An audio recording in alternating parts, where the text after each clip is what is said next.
But it's that there are those moments where God opens our eyes to something that goes beyond our understanding. And so for just a moment, Aunt Janet saw for a moment what great meant. And great goes beyond our English definition of great. Great is, there's no word for it. That's why whenever Moses saw him, there was nothing he could say. There's no language that can be used. It transcends everything we know. So all she could say is, God is great. There was no other word that she had because it transcended her own knowing. It was a feeling.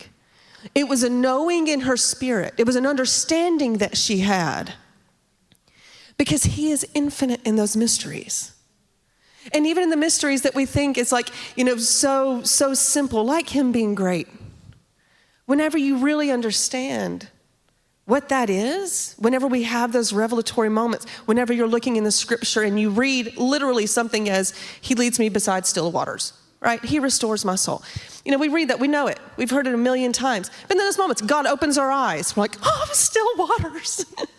And it becomes life for you because it means something more. So God not only left us with that foundation, he left us with infinite wisdom, infinite revelation of his spirit, infinite moments of the presence of God. What's a picture of that? Little munchkins up here dancing, right? This is why whenever you look at a picture and like you see, like, for example, whenever we were in France, we were at the Louvre, and there were, so many works of art that are just so incredibly gripping. But one of the ones that just absolutely gripped me so much there was two. One was, it's a statue of Joan of Arc. And in the statue, she's just in a regular dress, right? And she's standing here like this. And her other hand is holding up her dress just about to her knee. And under her dress, she has on her armor. But the point of the whole thing is, whenever she is sitting here doing this, and you see the armor under her, and knowing what that means, and having that moment of, oh my gosh, this is reaching me in some way. God is speaking just through this statue.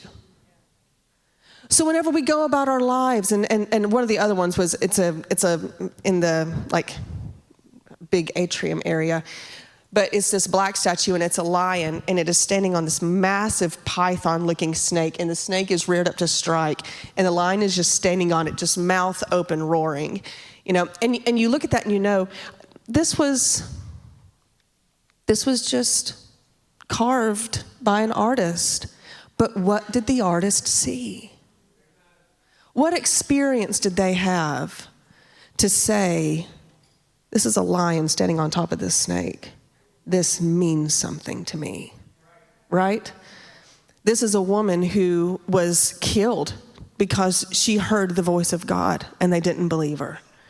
And she led France into battle. But that reached somebody. Somebody heard that story, and it meant something about God speaking and God fighting with you. That meant something.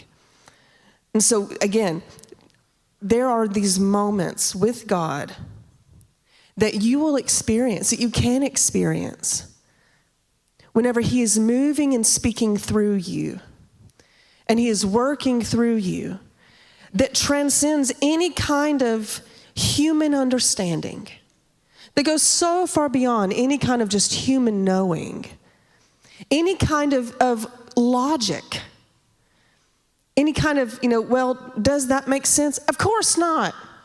The core value of the faith doesn't make sense. Come on. That he rose again by himself, that doesn't make sense. That's what makes it faith. That's what it means whenever the Lord gives us a dream, the Lord gives us a word, and we know God said this. Does it make sense? Absolutely not. But we do it anyway. Because we know this is God. This goes beyond This goes beyond my understanding. This goes beyond my knowledge. This is God. And so I so feel like